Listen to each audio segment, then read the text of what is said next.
Right, good morning everyone. Good morning. My name is Jonathan Crisp. I'm one of the directors here at BarnOwl. It's very nice to have all you guys here. I know it's not always easy to get here, especially with load shedding and things like that. But thank you very much for coming through. Thank you also Shirley for today. We're really honoured to have Shirley here. Shirley and I go back a long way. Shirley's got over 30 years in risk management and governance experience, was past executive head of enterprise risk management at Nedbank for many, many years, and is also the past president of Institute of Risk Management. But Shirley's now got her own business going, Joshero, and very involved with integrated reporting, integrated thinking, risk management, corporate governance. So years and years of experience, and we're really looking forward to your presentation, and thank you very much for being here today. Thank you. Good. Lovely to be with you here today. I think I had the opportunity to greet most of you while you were enjoying your coffee and eats through the way. And for those that I didn't, hello to you personally. I'm really excited about being able to engage with you on this very important subject. And it really is that. It's an invitation for you to stop me, to reflect, and let's go out of here, both yourselves and myself, understanding a little bit about the subject at hand, some of the challenges we face, some of the things we love about what we do, and some of the things that we might not like all that much. So I'm going to make a start. I'd like to get a feel in the room for the type of organizations that you represent. Can I see by way of hands those from listed companies? Oh, so there's quite a few. Jonathan, did you miss that? Listed companies again? Yeah. All right, and obviously the rest of you are from unlisted or from consultant. Let's see consultancies first. Okay, so four consultants, and Ernest is sort of half and half. Public sector? Yes, public sector. Yeah, good. Oh, so we have a really nice mix, but integrated reporting being equally important for all the organizations that are represented here today. And even if it's a client, many of them might be grappling with exactly what to do, and as risk officers, possibly finding what it means to you. Okay, ladies and gentlemen, does your organization have an annual report? Remember, I said annual report. Who's got an annual report still? Okay, so that means that you won't be putting up your hand in the next one for who's got an annual integrated report. Okay, so there were fewer hands there in the integrated report. Okay, so mainly annual. All right, so the transition hasn't taken place yet? Is that what we're saying? Who hasn't transitioned from annual to integrated? Are you in between? So in between is sort of like a hands up like this. All right. Who has? And now this is really honest bedtime reading, because that's a really good spot to be reading integrated reports. Who has read their organization's last report, whether it's annual or it's integrated? That's really great. Are there some that haven't yet? Huh? Last version. All right. Who likes their organization's report? Ernest, thank you very much. Thank you. Yeah, thank you. And I'll tell you just now why Ernest has to. I'm actually very pleased that he's here, because we wrote the integrated report, and he was a huge participant in it, wearing his risk cap and any other cap that I could get him when I was in a need for extra information. So those of you who put your hands up and said you like your integrated reports, give me a flavor of the why. And remember, we've got to speak loudly. Discovery, what do you think of your report? Our report's very good. Yeah, it's obviously quite mature. We've been doing integrated reports since 2016, I think. Yes. So yeah, it's matured to a good level now, but obviously you can still add more every year. Right. Okay. And what is it about it that jumps out at you about what you like? I mean, it's beautifully put together with lovely graphics and pictures and things like that. But what is it that you like about it? I mean, obviously, being Discovery is such a big organization, we kind of have to consolidate quite a bit. So actually, to be able to get it into 160 pages is quite a task in itself. So yeah, just the way we actually consolidate everything and give you the overall story at a nice high level. Excellent. Yeah. Excellent. What I liked about what you said there was the company story. Big organization, being able to consolidate it into their story. Anyone else from the public sector who, if you like your annual report? But 168 pages of it. Yes, we have to just understand, perhaps possibly they include their financial statements as well. Yes. So, yeah, so if you take out maybe 120 pages for their financial statements, yes. So it's a pretty decent sized report.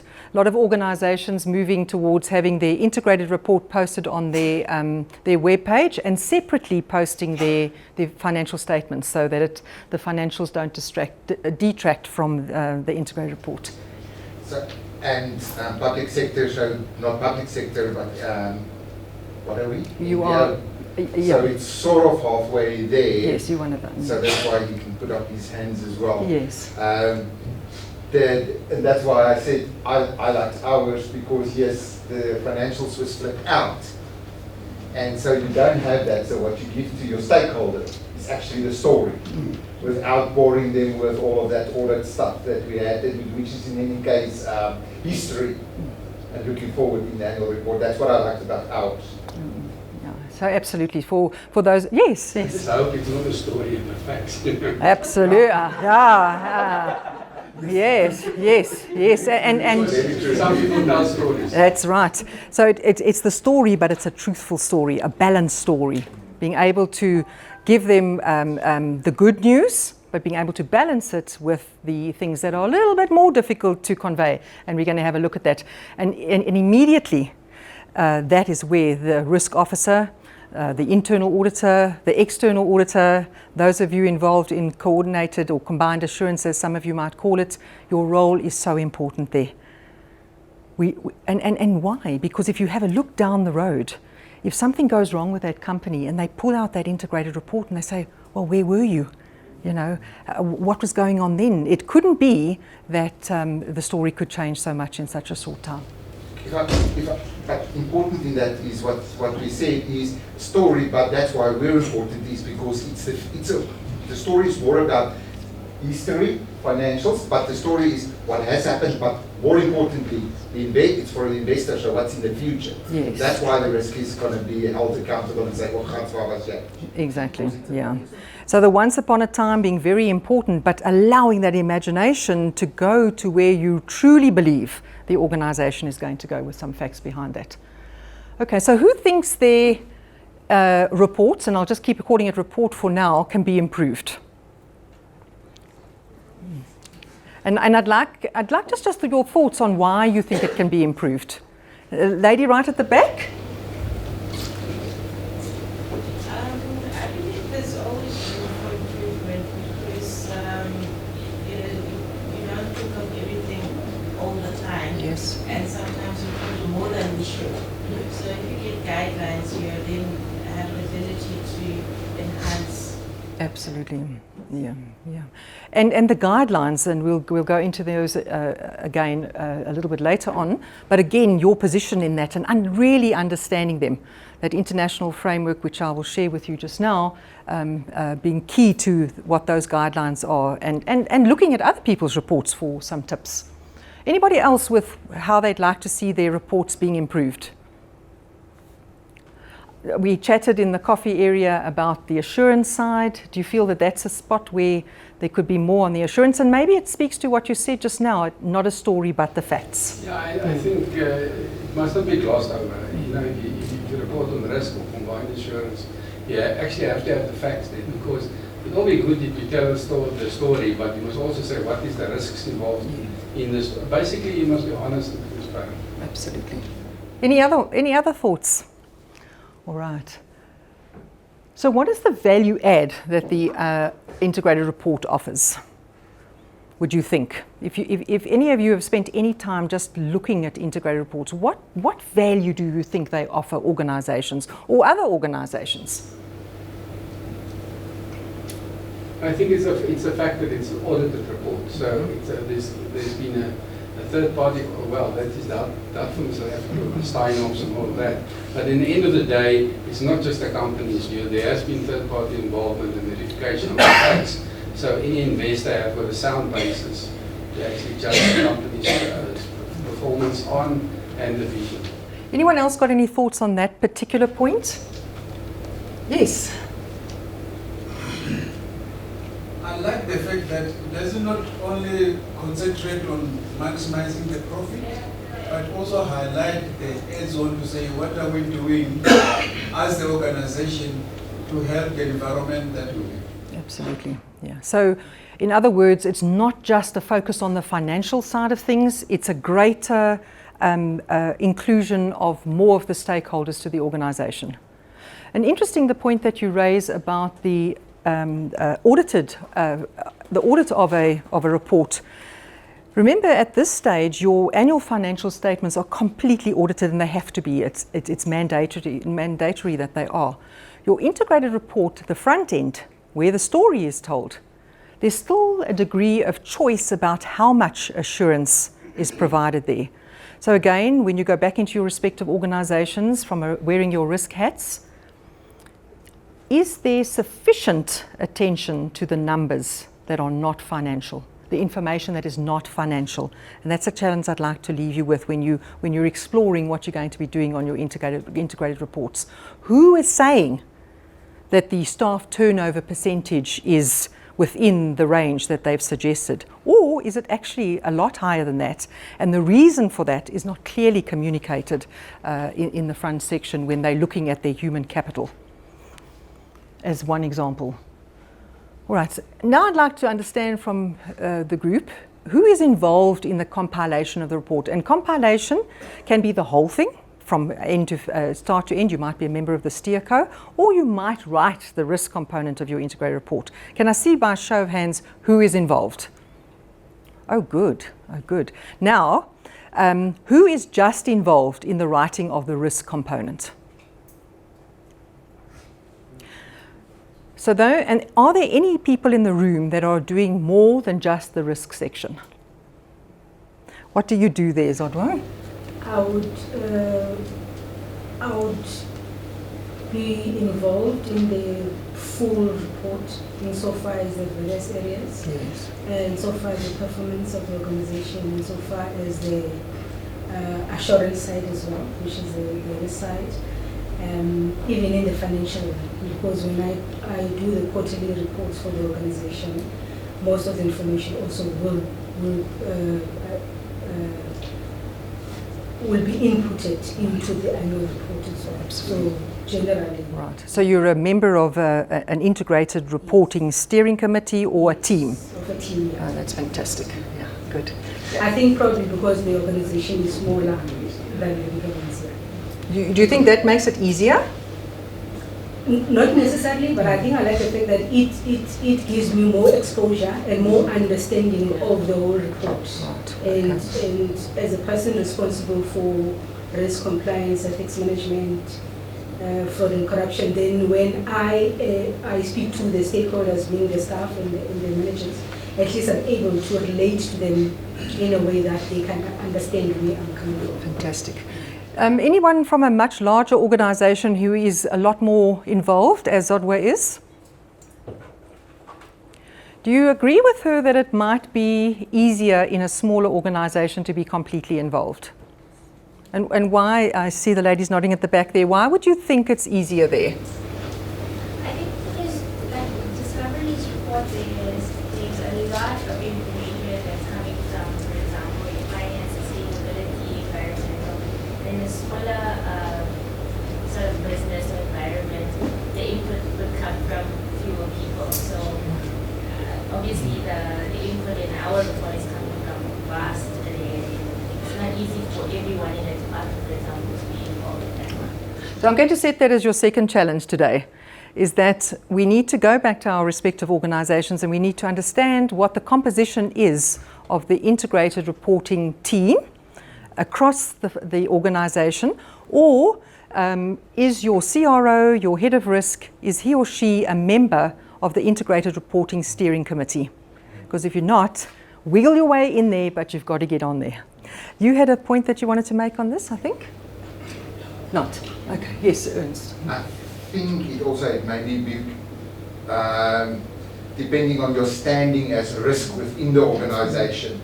Is risk, right? Like you say, the CRO is part of, the EXCO is part of that top level of management. If you're not at that level, it's very difficult to be there. It's not necessarily your fault. That's right. Are we going to be put off by that? No. Right.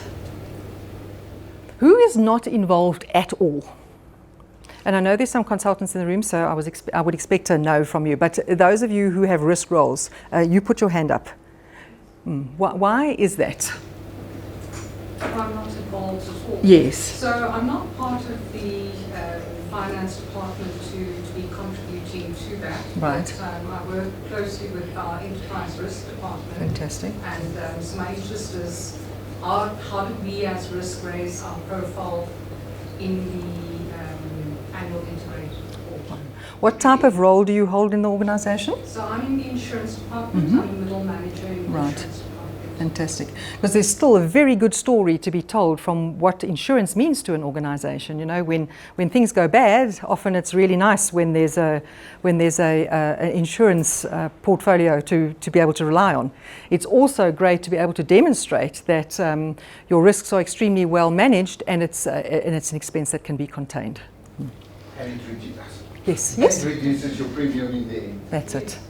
Yeah. Shirley, Yes. can I say, I've read a lot of annual reports. Yes. I mean, I often sit in reception and I love going to annual reports, but you know, the financials are facts and figures, Yes. which is great. Yes. And then you get to the enterprise risk management section, the governance section. I could take 10 annual reports, you can almost do a copy and paste of the same thing. It's the same kind of macro risks. It's you know, the economy, the skills, it's the same old stuff. That's it. And I wonder why, as you say, what really gets people's attentions are facts and figures. So if there were proper KPIs or key performance indicators around, you know, we lost so many staff, or this is what happened, or that's what happened in different risk areas, I think it would be a lot more credible than this nicely phrased, wishy-washy kind of, you know, no one wants to even give the bad news. It's all kind of the good news. Absolutely. And I understand that, you know, if this is an annual report that's going to an investor or something like that, you want to make a company look good. So I'm not quite sure whether in a company there shouldn't be an internal report that's for internal consumption, and then the window dressing on the outside. I don't know. But the financials are accurate, unless it's Steinhoff or something like that, and you're wheeling and dealing. But I mean, sooner or later you get caught out. But you can't, what's the word, you know, you can't cheat the financials for too long. But the risk management and all this, and that's, I think, why risk managers don't always get the credibility, because it's the same old thing. The top 10 risks haven't changed, it's this and that, and it's one report to another report, it's all the same. And it's always based on events half the time, things that have already happened. And today's challenge, and what are the risks that we should be facing? What's 4 hour going to do for us? You are so right in that regard, and I think that's part of today's challenge: is how are we going to up our game as risk officers? How are we not going to allow that to happen? How are we going to assist? And it's at this level, the International Integrated Reporting Council of the world, because they want this to level the playing fields, that you can have a world that is a lot more honest, that will report out there and contribute to the financial viability of anywhere and the sustainability. And we hold those roles. And we don't have to just come with the negative stuff, we don't. We can also say this organization has truly considered the risks, but arising from that, there are several opportunities that we can allow this organization to really maximize. So that is the challenge. There is that section, the top 5, the top 10, call it what you like, and they need to be there. They really do. But it's how you interpret it. How do you tell your story in a very integrated way in that organization? Sorry, and you were going to say something next. Yeah, I fully agree with Jonathan there, and I think what we need to do is then when we tell the story, as the risk spans the whole organization, maybe put in a little SPAR graph or a performance indicator with your KRIs, this was the upper, the lower level, because it changed from company to company, and that's how we performed against our own measure. I think that was The public, the investor, the stakeholder, the truth. They can deal with the truth. But where they really, really feel aggrieved is when it was massaged. But they get over it, because what can it do? What can an organization do if they are absolutely transparent? And yes, you get people who can help you write the transparency in a way that lands with an impactful message. But they get over it. They get over it. They're almost supportive to the organization when they find themselves in a tough spot. Because bad things do happen. And bad things do happen to bad companies, but they also happen to good companies. And that's where we play a part. And by the time in the end, when that report is actually written, we write what have we done about that bad thing, and it's looking forward of it that then pulls the investor. That's right, and we took that bad thing, and this is how we adjusted our strategy. This is how we applied more resource to it. Well, we've curtailed an element of our business, but that's how we've approached it. But it's important. Can I say something about that? Yeah. And so, Jonathan, I agree so there, because last week I had a comment from a board member that says to me, but some of these risks are described in a positive way, some are statements, some are negative. And then I said, but must I massage them to just be a statement? Fortunately, afterwards, then I get the IMSA risk report. And that IMSA risk report actually states the facts it's about the event, it's about what you want to describe. It's not about massaging it so it looks like those top 10 things. I mean, in the Ernst report, there are, in a lot of those risks, there are actual facts. Yeah. And that is what I found fascinating. So when they talk about brain drain, for example, there's 68 people a day leaving this country. That's one of the facts. So then that sort of that hits home, as opposed to this vagueness. So qualitative and quantitative risk rating and proper KPIs with measures, that would give you far more substance. Yeah. So if you're in an organization that is affected by strikes, let's get out there. These were the number of days under the human capital that we had to endure strikes. This is the impact that we've been able to quantify on our organization. And unfortunately, you take SAA, here's a very good example of what that strike cost them. Where has it got them to? And it's certainly not what brought them down, but it might have been the final thing where they had to say, okay, now we've got to make really big changes, and part of that being a lot of curtailment of some of their flights. But it's how you're able to contextualize that, and it's so important. Then those of you who write really good integrated reports, that's going to come. You're going to feel the pressure. I'm going to show you some organizations that are regarded as excellent in their writing in the top 100 listed companies, and some of those, they almost label them needs improvement. It's a bit of a scorecard. And some of these things that you describe are that. Jonathan, sorry, I'm going to come to you in a minute. The one other point that you mentioned was, let's have an external report and an internal report. All right, now that's exactly where we don't want to go, all right?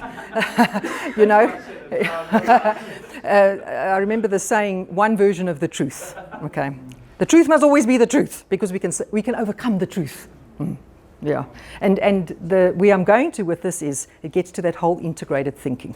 So what we're observing in our organization, what we're experiencing in our organization, we report it internally, first at management meetings, then EXCO, and then to the board, and then automatically from that is an integrated report.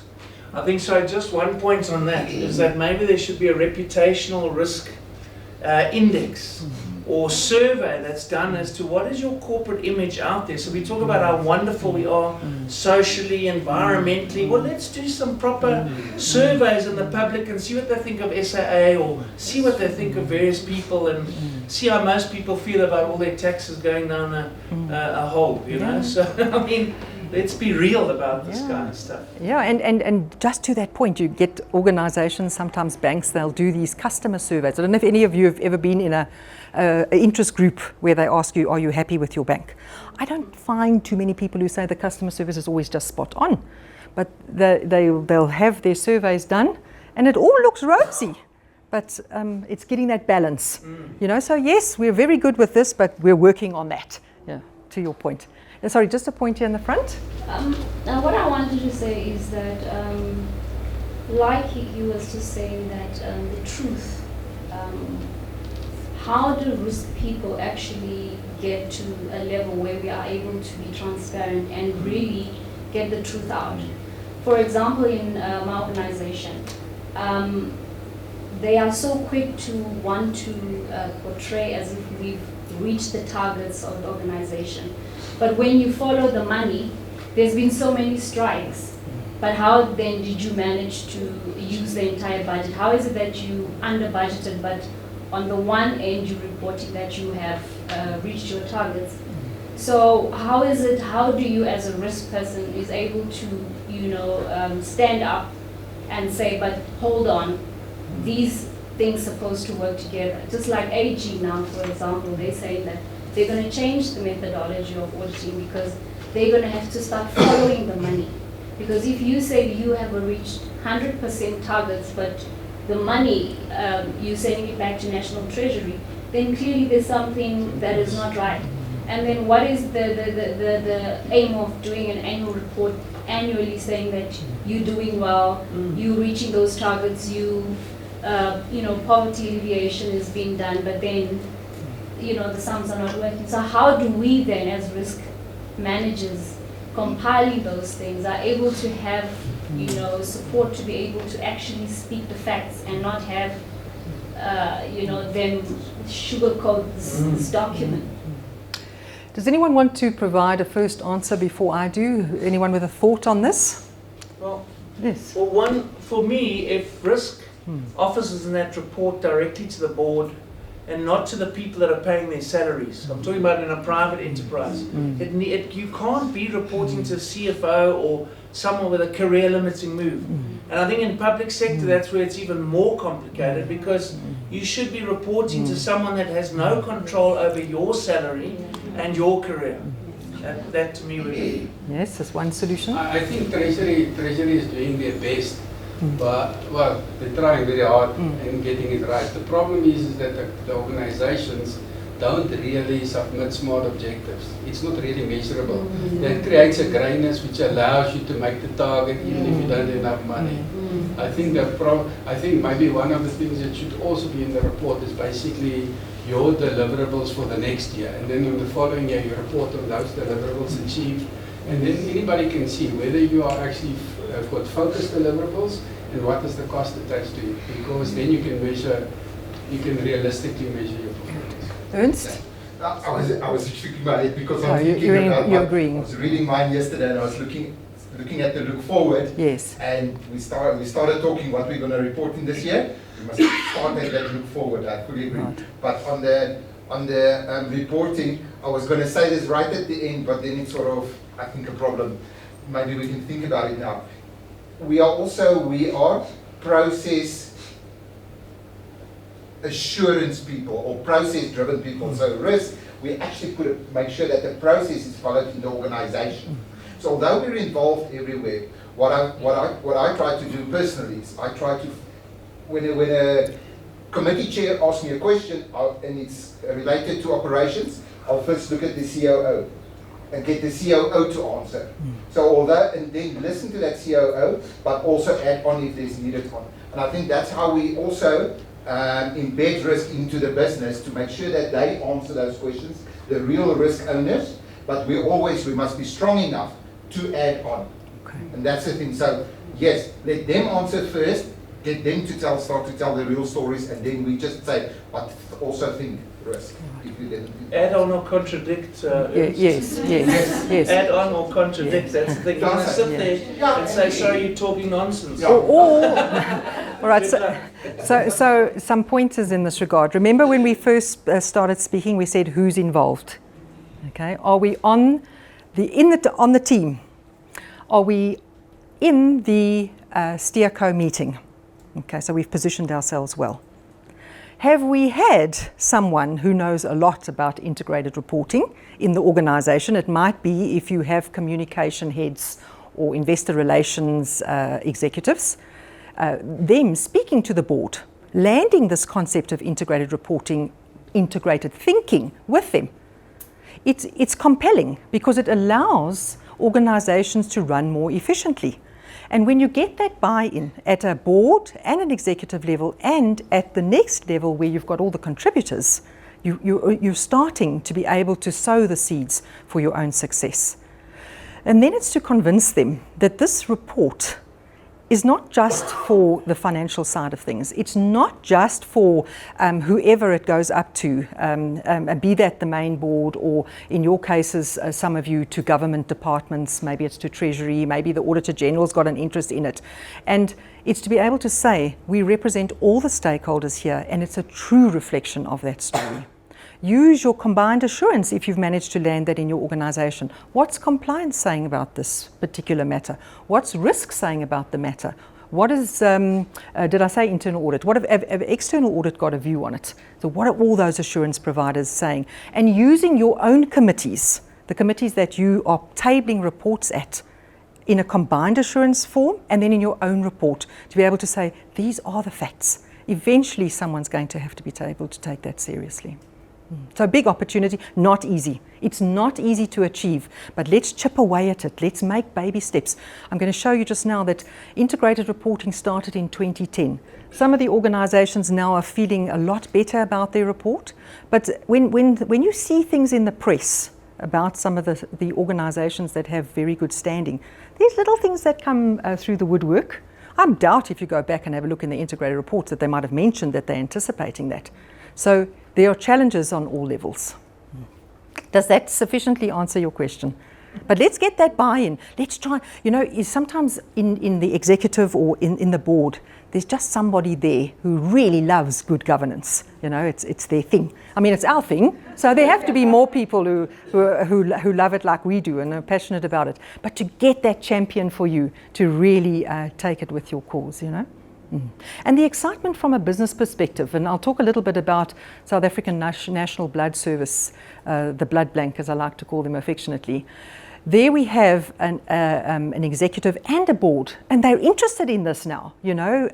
When we called for the meetings, they were there and they'd reviewed their report and they wanted to chip in, even if they said, look, the report is just too red. And I'll show you some examples in here. They're right. It's hugely red. And if that's the comment they made, that helps, So it's really just to get them completely on your side and doing what the spirit intends there. Right, so what are you looking to take away? And we're already 35 minutes into it, so I'm hoping you've got at least 5 points that are of material substance. But what else is there that you really want to know about today? I really liked what you were saying here now. I think it adds a lot of value to the challenges we face and the path that we need to walk to be able to be more convincing in our roles. Anything else? Yes. I don't know if I'm moving away from the subject of the day. Yes. But one of the biggest concerns that I have in the public sector is that risk is not involved at the planning stage when we're setting our targets or agreeing on our performance indicators. Right. And it's one of the reasons we end up at the end of the day when we're reporting, now trying to conceal things, trying to brush the truth because we did not plan properly. There was a disconnect between our budget and what we wanted to do. Right. We had targets that we were given, say for instance, by the executive authority, and we're not realistic in terms of what we can do. And now comes reporting period, and we're just trying to massage everything and just cover up. So I don't know how risk at the beginning, at the planning stage, can just be involved. Not just because what they will do is they'll say risk, give us the risk information. So all they want is just the list of risks. But for risk to be involved in the actual indicators and the targets, and for risk to engage in terms of the bringing alignment between the budget and what you want to achieve, so that at the end of the day you don't have to massage anything. Very, very good point that you raise. You're describing an organisation where they still have an annual report mindset. They haven't moved to this whole concept of integrated thinking. So we've already suggested one of the things that you're going to go and look at is you're going to say, who can come and talk to my organisation? Is it my investor relations head? Is it somebody outside? But who's going to captivate this board? Who's writing the integrated report? And there will be people in your organizations that might use external service providers. See if the external service provider uses one of the experts to come in and talk. But why I'm saying that is they're going to get to this point where when it's integrated thinking, the first step is, why does the organization exist? What is our strategy? Who's there? Who's talking about it? What are the risks associated with that strategy? What are the opportunities associated with that strategy? Who's telling us whether we're right or wrong? Is our risk person there to assist us? And unfortunately, as difficult as it is to get there, that's where you need to go. Yeah. Thanks. I think to your point, what I'd like to take away from this is sort of the power of influence, because depending on the organizational maturity and then the awareness, the knowledge at the top, you end up being battling to get the message through, because there's the setup, the mental setup up there is not the same. So it's like the meaning trying to pull the horse trailer from the back. It can be a difficult environment you can find yourself. So the language you speak, the concept is foreign, everything is foreign. It's like if in that maturity they talk about the annual report, and you talk about the integrated report, and so like talking past each other. Absolutely. And in that case, it's like you hitting a head on a wall. So you need to find some forms of influencing, some form of representation, like you suggest. People from outside trying either to talk to the right people or trying to create the awareness of wanting to listen. Because it might be better taken from better outside than inside. Can I just ask, who does a risk maturity assessment in the organization from time to time? Okay, good. Do any of you use the UMSA risk maturity model? Their number 5 step is integrated risk management. You want to achieve that. Now, part of that integrated risk management is this whole thing about integration, getting to an integrated organization. And I'd offer as a first off, for maybe a quicker response, is that when you look at the full integration, is your risk management in the organization integrated? You could raise that through one of your reports to say that you are not quite there. And the reason for that is we're not where we need to be, to take to your point, all right? And so you have a mechanism, you have a platform where you can describe the vulnerability you feel because of that particular thing. And they've got to accept it because you've done a risk maturity assessment. It is one of the components that allows you to go forward. Mostly from our company, it's quite one of the ways to get through the back door is actually go through get internal audit to do findings. So if you very tactful during your audit of risk, for instance, is to raise that issue. Make it internal audit finding, which means it goes directly to the board, and the board then normally pressure down on the expert to come in line. But isn't that sad? You know, it's like children, naughty corner. Instead of, oh, yes, Mom, we want to do exactly that. Run to our rooms and pick up our toys, you know. What is it that we get them to, that excitement that I described, that your board, your exco, your leadership, they want to start thinking integrated. They want their organization to be revered for the smart way that they work. And I'm painting blue sky here, but I want to point change another profit. To say a risk profit is not now acknowledging its own company, because they always wait for a consultant to say something, then it's believed, but not if it comes from the inside. But I've asked you now, put it into that risk maturity assessment, write it well, try and massage that writing, that it's interesting as a read, you know, and that they hook onto that and say, oh, tell us more, you know. Yes. You see, I'm jumping up and down. Yes. For government, so yes. get the investors to ask the question, and we said accounting authority. But how do we get that? Because we now we've got management and we've got the accounting authority on our side to try to get. But who's the investor? Who's the shareholder? Who's the shareholder? National Treasury, whoever. Long time ago, when we wrote the public sector risk management framework, that long thing there, when we did that, we always tried from National Treasury. We tried to go out to the government departments. You try to get people involved. But now that question is good. So where does that question? I want to be there. So go to National Treasury. Get to those guys, the person, the people that wants to make that public sector risk management framework work. Get that person at the right level, of course, because we're in government. You only talk to your same level. Because we know that's not a risk. That's an issue. But yes, get that person to come and talk to the accounting authority. Get them to say, but here are ways and means that you can actually get to the right objectives, smart objectives, and check the achievement of those. Look at the risks. Here's the public sector management framework. And we've spent millions of rands developing that thing. I was paid some of it because I was a consultant. But yes, then that's the way to, one of the ways to sort of, it's not a back way, it's actually the investor is the best way. And what is this telling us? Our topic is risk functions, very important role in integrated reporting. I didn't say it was going to be an easy role, but it's a new challenge. It's a new space for where we operate. And pioneering things are never easy. You know, sometimes we go through murky waters and it's tough, but let's not be put off by that. Anything else? Jonathan showed me how to go backwards, but I won't now. Did any of you notice which front page of the integrated report I had on my first slide, and it was up there for a very long time? Spur. Why do you think I had Spur on there? The gentleman in the third row there. Why do you think I had Spur there? Yes, you. Yeah. You're sitting amongst the roses there. I think you like food like me. I like ice cream. Yeah. It's the onion rings that always did it for me when my children were little. Yeah. All right, Spur. Any other thoughts why I had Spur there? What happened to Spur last year?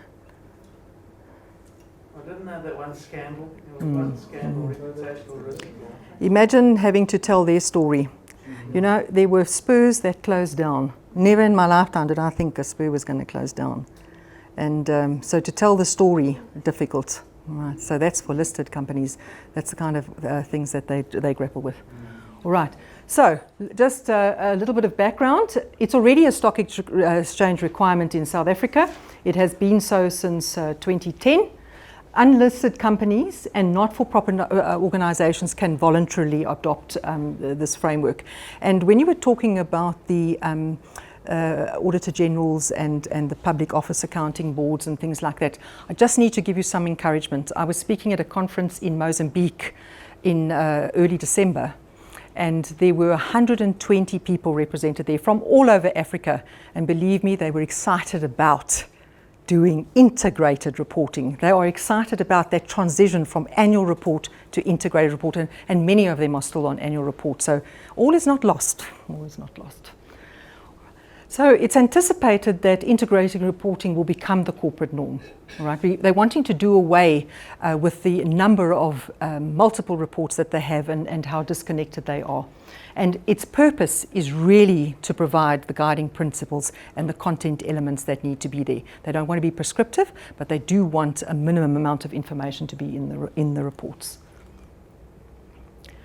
We've spoken about the story, but integrated reporting enhances the way the organization thinks. Remember, we said we're not there when we set it, how it plans, how it reports, and the story behind their business.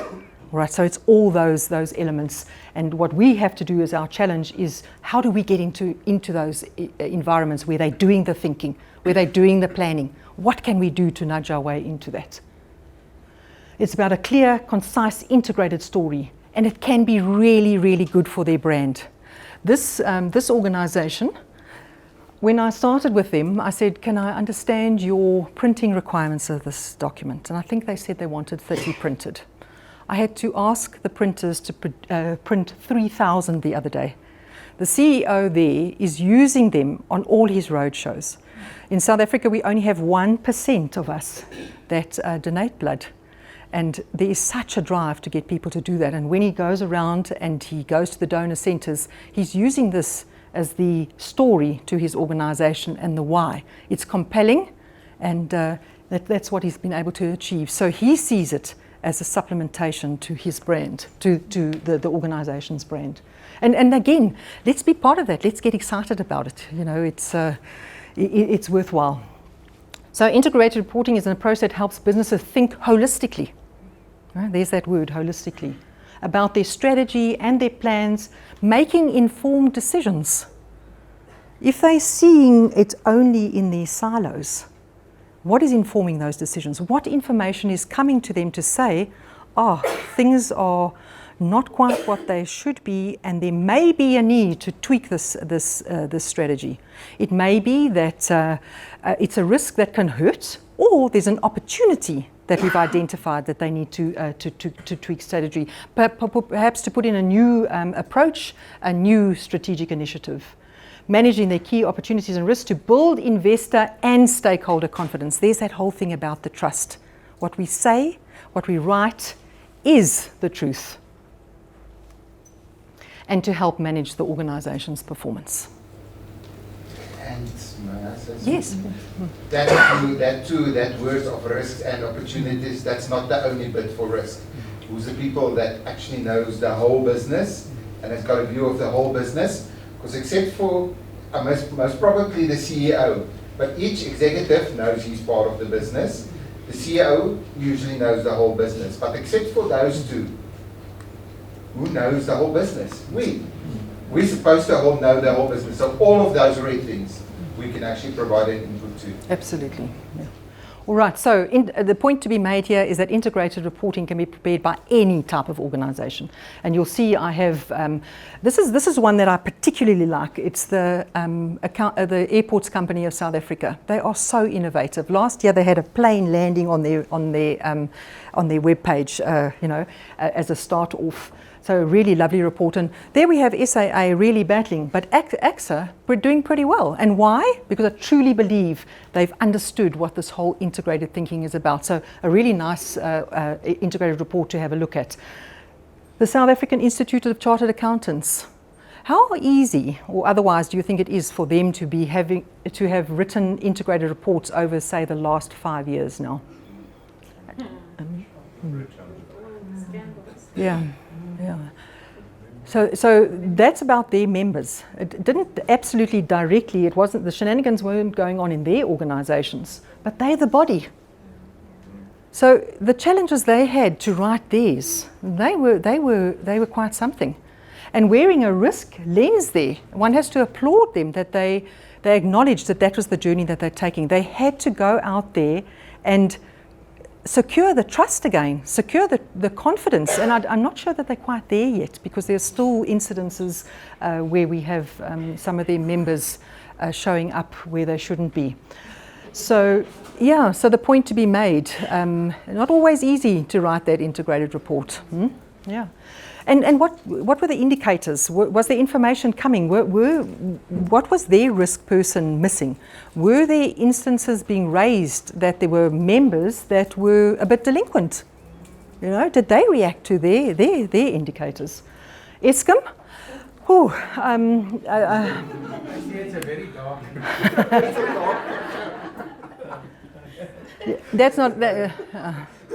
In fact, I think I'd sort of, although maybe writing it very truthfully and just saying, but I think that's maybe one I'm not so keen to do.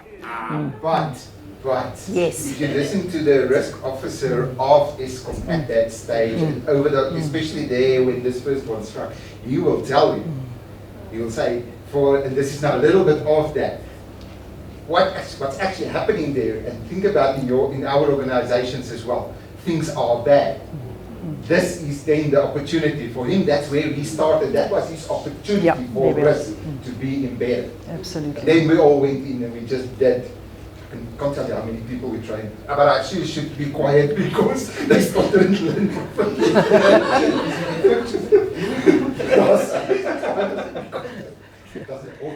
Yeah, yeah. So, all right. So just to make the point that it's there for everybody, to tell the stories. But there, I mean, in the mining sector, and not that mine, but Lonmin. Imagine their report when we had Marikana there. Not easy, but best to tell that story. Yeah. Okay, so EY, I do like what they say here, so I've thanked them. A new way of referencing something, but they see integrated reporting as a way for a company to offer its stakeholders a holistic view of financial and non-financial information. Remember, and that's what we said the advantage is here. We've always had the annual financial statements, now we've got the front end, and we want to, as one of our take-homes here is, what type of assurance do we want to do on the non-financials? Get in there, you've got to write about it in your integrated report, in the front of your report about what you do, what type of assurance you're doing. It is important. With integrated reporting, a company looks in the mirror, and that could be backwards, you could see it, or they could look in the mirror and say, okay, have we come clean? You know when they say, I want to put the mirror in front of you? So I take that mirror to hold two connotations. We look backwards, if we can, and we must, because we need to tell them what went on in the year, but let's stand accountable in that mirror. What does the future look like? Integrated reporting. We've got to be able to give our readers, all of our stakeholders, what does our short, medium, and long-term view look like? And I said earlier, it's about when something does go wrong. How were we thinking about the future now? What could happen in 5 years' time? Have we thought about that? Have we bounced it about in our own teams with the management, with the executive, with other stakeholders to get that insight? And again, something where the risk officer really needs to be involved is to have a look at who those stakeholders are. What are their needs? What are their expectations? What are their interests? What are they raising with the organization? Those things that they are raising, what are the risks associated with that? How are we dealing with those risks that they're raising? There might be things there that we've never thought of, but they're looking at us from the outside in, and there might be real nuggets there that we can rely on. Equally so, there could be some opportunities that they raise with us that we'd like to deal with. How does my business strategy position itself in this regard? And how can I create maximum added value for all stakeholders in the long term? All right, so that's it. It's about the long term. It's about this organization being effective, still standing in a few years' time. So I just want to read that there. The EY report is your financial non-performance revealing the true value of your business to the investors. All right, they're asking that question. It confirms the worldwide trend of increasing interest in non-financial information amongst investors. Non-financial performance plays a crucial role in the investment decisions of most investors, and this number has continued to increase in the past years. The study cites integrated reports and annual reports as the most useful source of non-financial information for making investment decisions. Where do we want to place our money, and why is it strong? All right, so I did show you this. I've put in the link there that you can look at it if you want to at some time. And I've described to you it is something that an organization can take on with both hands, and you really can succeed. It's a journey, but it's certainly doable. I'd like to try and skip over some of this just in the interest of time. You're going to get these slides, so there's some background information that you can have a look at here if you'd like to read through them. So we want to improve the quality of our information. We want to communicate a range of factors, and I think we've spoken a lot about that already. We want to be able to show how our organization is creating value. And then just in terms of all these interdependencies and what you asked me, spoke a lot about that. The one thing affects the other thing. And how do we connect that? I spoke now about stakeholders. Stakeholder engagement in organization, whether you're public or private, is really a big thing nowadays. If you've got a mine in the middle of the Kalahari or in the middle of the Karoo, wherever the mines are, who are the stakeholders around there? Your organization can be closed down if they are not happy with you. They can block entrance to that mind. Let's understand them. There's a risk there. There's an opportunity there. Small business development, again, that's really understanding. If we've got stakeholder engagement and something that the integrated reporting requires, what are we doing for wearing our risk hat? Does it support our integrated thinking? Jonathan said one report for internal, one report for the outside. No, integrated thinking, one report. It might just, that triangle of reporting? Lots in the, for the inside and little for the top, but that it all makes sense. So some people are lucky enough to win awards. Every year they look at the top 100. This competition is something the top 100 like to enter into. You'll see there are some names. These are in your slides. Have a look at some of these integrated reports. They're interesting and it gives you a lot of ideas that you can take for yourselves. There they are, excellent, the good, the average, and then progress to be made. I think that's quite nice language that they use. They didn't say they're bad, they said there's progress to be made. Interesting, when I approach companies to see if I can be of assistance to them, you won't believe it, but some of them say, no thank you. We don't want to be winning awards, we just want to get it done. And that says a lot to me, because there they need that convincing. There they need to say, hey, there's so much more you can get. Good for your brand, good for you, good for your stakeholders. All right, so just a few interesting names there.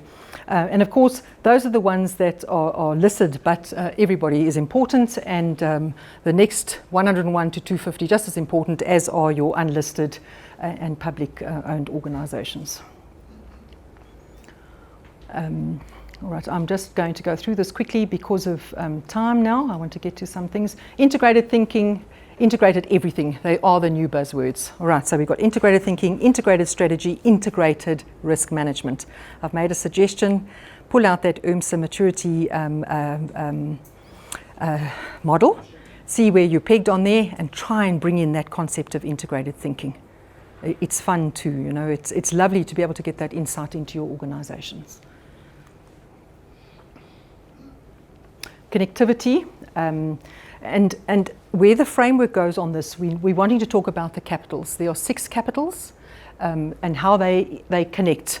I will show you an example just now of a business model, and that's going to show you that interconnectivity. But what is the capital under each one of those 6? What capacity do we need? And how do we link that to the legitimate needs of the organization? So the more that integrated thinking is embedded into an organization's activities, the more naturally will be the connectivity of that information flow. And also the better integration of information systems to support, look both at internal and that external reporting.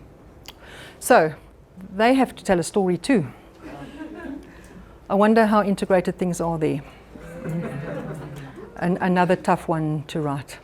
Another tough one. And the harm that can cause. What were they thinking? Yeah.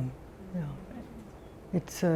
I think just naming it gives you as much as I probably need to say about it.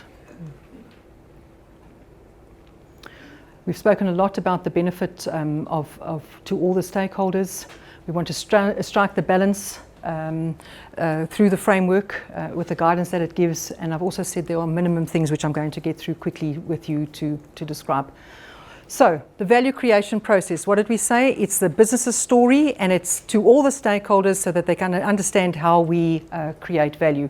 Down this side you have the 6 capitals, and those of you who have a particular interest, you can read the framework and it'll give you an insight into all of those capitals. Before, you'll remember that financial was really the focus. Now it's manufactured, intellectual, human, social and relationship, and natural. So everybody is accounted for there. In the center, most good reports will talk about their mission and their vision. The framework requires that we do have a look at what the governance is. Does good governance underpin what this organization does? And how do we describe in the report how that is done? Use the King 4, the 16 or 17 principles. If you're an institutional investor, you need number 17 as well. But go to those 16 principles, and I'm going to show you exactly how much is expected of risk officers just through those principles. But that's a really good way of getting you to be able to write a good governance sections. And there we are, we feature. There's a requirement that the risks and opportunities are written in their own section, and Jonathan gave us some pointers about how he'd like to see that improved, and those are absolutely spot on. We're there. We've got to be there. We want to be on that IR contribution team or on the steerco. The framework says we've got to be there. And I hate to throw the rule book at anybody, but we have secured our place, even if it's through that. And once we're there, we're going to take it, well, now let's maximize while we're there. Strategy and resource allocation, we should be there too. We've got to be able to tell them where their risks are associated with that and where their opportunities lie. Performance, that's the looking back, looking in the rearview mirror and looking back. How did we perform? Which of those KPIs, KRIs did we not achieve, and why? We're supposed to write about them. And our outlook, what does it look like 5, 10 years down the line? What does it look like next year? What risks are associated with that? We've got to be there. And all of that, what we do, the business activities, the outcomes, results in outcomes. And those financial capital, those capitals that we started with, all this good stuff that we do as we run our business through the year, results in our capitals of every type having changed in some way or another. Right. And that is an example of doing what I've just shown you on there. All right. Over here, a concept I haven't discussed with you. What do you put in your integrated report? It's the stuff that matters, the material stuff. Remember, your board, your executive, your stakeholder, they want to know about the real stuff that matters. So your material matters. How do you get to your material matters? What's the board looking at? What's keeping them awake at night? What's keeping you as risk awake at night? How is your organization getting to those material matters? Are they telling the reader, all the stakeholders, what they need to be concerned about? This happens to be the blood bank. They need to have enough blood, obviously. People really depend on them. If a person is very unfortunate and things go wrong, particularly at childbirth, for example, we've got to get blood to where the person is. So blood supply, I told you 1% of the population is only donating, need a lot more. One of their material matters, how do we change that? How do we get the blood supply to them? How do we, in their case, they've used technology, one of their opportunities, they are flying blood, or they intend to fly blood to the people in need to be able to survive. The regulatory landscape, who can guess then the regulatory landscape? What would be important, what would be material to them at the moment? Come on, this is... HIV, coronavirus. Yes, there's two, but what's the other very big thing in the regulatory landscape? Sorry? Yes, there we are, NHI. A hugely material matter. The risk, it might completely transform their business. The opportunity side, wow, opportunity, let's get hold of the NHI, let's have conversations with them, let's influence how that gets rolled out. So that's just one example there. A comment on how governance underpins them. Is it a strong board? Do they buy into all the King principles? Do they demonstrate? Do they live the governance? There's those inputs. Remember in the center of the diagram before, we had our inputs. There's our strategy, our strategic focus. There's the things that we do, the outputs. And here, look, we feature. What are those risks? What are the really, really big ones that we need to focus on in this organization? So there it is. Muscle your way into that business model. And if it hasn't got one, we need one. And there's opportunities in there as Absolutely. well. Yeah. In fact, maybe we need to change that heading to say, while managing key risks and opportunities. And there's your outcome. So you started here. This is what you had to plow into your organization. And by doing all of this, this is how we landed up. It's a scorecard of how we concluded the year. At least that's how that business did. All right. So there it is. Where's risk involved? Material matters. Has the organization got it right? Is everything there that needs to be there? If they ask you to review that integrated report, challenge them nicely. Suggest to them, you've missed one out. Or, you know what, this one's not so big in our lives. Let's get rid of it. All right. You're bound to have some sort of input here on what the capitals are. Certainly the strategic focus that comes straight out of your strategic plan. That is what it is, that's what they do, and the risks are yours. You know, you have put those together. All right, so great involvement for yourselves there. And nice, you might even offer to do this for them. This is exciting to do. Yeah, try.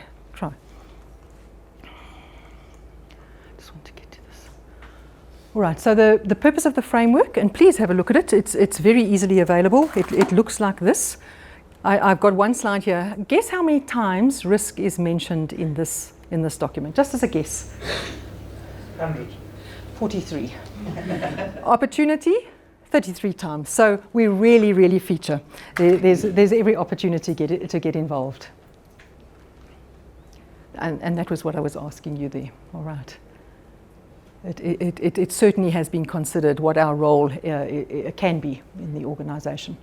So some of the challenges that your organisation will be experiencing in landing an integrated report. Sometimes it's a standalone process. It's an add-on to people who are doing it. It's not their main job. There's sometimes not budget to have someone come in and help. There we've spoken a lot about the intent. It's a checklist, it's a tick box, it's a compliance thing. They don't really achieve the spirit of what's intended. Compliance, responsibility and accountability. Have a look at that in your organizations. Who is responsible for its delivery? If it's not well owned, and I think you've got a nice role, so even if it's not your full accountability, you've certainly got a major contribution to make. Maybe you want to volunteer if your role can allow it to take it on, to move your organization to another level. The CFO. Can be the CFO, the investor directors, sometimes the company secretary. The timing, sometimes they leave it to the last minute, frantically trying to get it out. It's unbalanced reporting. We've spoken about that today. The whole truth is not told. We say the good things, we don't put in the bad. Material matters. Again, a very big place for yourselves to participate. What are those materials? Accurate outlook. Have we looked down the tunnel of time as accurately as we can? And we can't imagine everything. And then, of course, the reporting requirements. There are multiple reporting frameworks and guides. Some of the critical success factors, the content, be familiar with the framework and its requirements. We've spoken a lot about integrated thinking. Have a look at other people's integrated reports. Some of them have already done the journey. You can certainly learn from theirs. Responsibility there, we spoke a bit about the CFO or a committee, but somebody needs to own it. That steering committee, very useful. Performance scorecards. Who's got this in their performance scorecard? You might not have, but I'm asking the question, let's have someone have it in their scorecard. Post-mortems. What was our report like last year? Did we get it? Has things happened in the organisation? That's a nice assignment for risk. Take last year's integrated report. Have things happened that maybe we shouldn't have overlooked and was an accurate story spoken about? You may need a service provider to assist. Knowledge is important. There's that presentation I was talking about to your board, to your executive, to get their buy-in. Training. There is training availing. A timeline. There needs to be a good timeline. Let's not leave it to lastminute.com that I spoke about. Material matters. A process needs to be defined. The board loves talking about that. They do. This is a thing that matters. That's why I'm here, you know. So, and risk can very well present that part of it to them, or get to the issue. Key messaging. What do we want this organisation to be talking about? Are you satisfied that the key messaging is right? Again, it talks to that. Are we telling the full story? All right, and its theme. You know, we had SICA up there. Their theme was that road to trust again. What is the theme of your organisation? Do you spend any time on themes? Okay, but there's something, you know, maybe something has come to mind that you think will assist the organisation to improve its standing, improve the confidence. It's quite fun, you know, it's more that right side brain work that we can dabble in. Report back, that's to the steering committee. Review and approval, very important. If we've got a good timeline for our integrated report, take what we've got, what has been written, have a look at it. And if you're not completely involved, perhaps to ask if you can be in the review process of that integrated report and to make your recommendations. I've spoken a lot about enhancing the brand and making the linkages. And we've had a look at the business model where I feel risk really can participate. People are overwhelmed by having to put a business model together, but it really is fun, and it allows you that full knowledge of your organisation. In my slides here, I have, Jonathan, how do I go back? All right. I've put the guiding principles over here, just so that you're able to read it more clearly on the other slide. Remember, we want strategic focus and future orientation. We look back, but we must look forward. We want our information to be connected. So if you are writing up the sections on each committee in your governance structure, what did they focus on this last year? What's their focus on next year? What risks do would each committee look at? Which of the capitals are they looking out for? That's showing that connectivity. I spoke a lot about stakeholders. What are they raising? Connect to where you've already raised the risk. Just always connection, think integration. So there we are. Materiality, what should be in the report? We want it to be concise. We don't want long reports. Aim for 80, 100 is okay. All right, but it's, they say it's more difficult to write the short letter, but it's difficult to write a short report, but it focuses the mind on what really needs to be there. Reliability and completeness, I think on the whole assurance side, what do we want to assure? Can we rely on it? Is it accurate? Is it what it needs to be? And is it balanced? And consistency and comparability. Is it consistent over time? And it allows consistency and comparison in your own environment, but also across your sectors, also across your industries. So an important concept there. I needed to go back one. Jonathan, please, I just need to go back. Okay. All right, so just while Jonathan goes back for me, remember, we really have a role here. The framework allows us that. And it's important even if the framework wasn't there. Sorry, content elements, okay. Yeah, thank you, that's where I wanted to be. Can you just stay there in case I lose my place again? Okay, so the content elements of the framework, all right. There's a minimum that needs to be there. We want as a framework, we want to depict an organizational overview and an external environment. All right. We don't operate in isolation. What is the environment in which we operate? You don't have to have a special section for that. You might ask your CEO to write it in his. The chairman might allude to it, but somewhere we want to know. And we want to show this is the lay of the land, this is how we are put together. Governance, we've spoken a lot about that. Use King 4, very useful. The business model, enough on that. Risks and opportunities, I think we've spoken about that. Strategy and resource allocation. It really is about what the organization's strategy is and how have we allocated our budget, our spend to that. Performance, we look backwards. How did we perform? What are the KRIs? What didn't we achieve? Why not? And what we're going to do about it. Have we altered our strategy as a result? Have we brought more people on, taken more people out? That talks to the past, but with a future focus. Outlook, I think we've spoken enough about that. And then the basis of preparation. It's very important to show our reader what we've considered. Which frameworks have we used? What are our financial and our scope boundaries? Right, that's the minimum, those 8 content elements. The framework doesn't suggest that this is the way you must do it. You can work within that however you choose. King 4. We might think it's only number 11 that is important to us, that govern risk in the way that supports organization in setting and achieving strategic objectives. Again, there's our license to be at that planning session, at the strategy formulation, if they can truly buy into that. We spoke earlier, before we started today, about the combined assurance over here. Ensure that assurance services and functions enable effective control environment. Important in this environment. We're going to talk about that in our integrated report. How is it being put together? How do we need to maximize it? Who do we need to have the buy-in? Of all the assurance providers, is everybody working as a team? Is there someone who's pulling back from it? Exactly. If I go back one slide into the model and the framework, it doesn't specifically refer to combined assurance. I understand that that risk is featured there, but I would think the combined assurance takes us to another level. From an assurance point of view, so should it be combined assurance and then maybe under combined assurance you have your risk, your internal audit, your quality assurance, all of that? The way I deal with that is I actually write to combined assurance in the report. Okay. Yes, and right at the front of the report when we talk about the report, important to give your reader a view on what type of assurance has happened. All right, and who does what. So I think it features very strongly. It's just how you use it. And I'm happy to talk to you about that.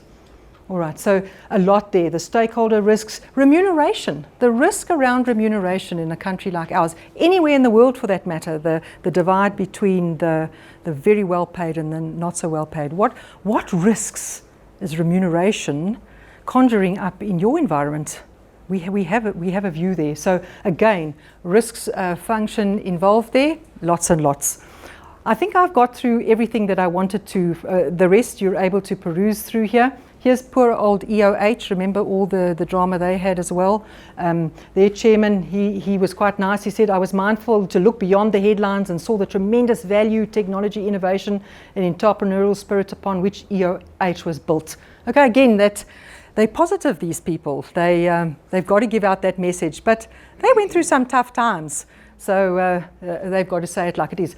This one really made me smile. Tiger Brands. Look what it says there. Tiger Brands does not currently have any hard copy reports on annualreports.com. Click the button below to request that. What had happened is that it had reached its limit for free report views. I smiled. Remember the whole listeria, all right? Perhaps they couldn't bear for anyone else to have to. But sorry, I did giggle at that last night when I pulled that up. Yeah, tough. Again, their story was tough to tell. But like the gentleman number 3 row here was saying, it's tell the story. I think if they'd taken more the Johnson & Johnson approach, remember when they had the tablets they had to pull, if they'd really just taken some sort of ownership with that virus that hit there, I think the public would have got behind them, but it didn't go down well. KPMG, shame. Another very, very difficult report to write.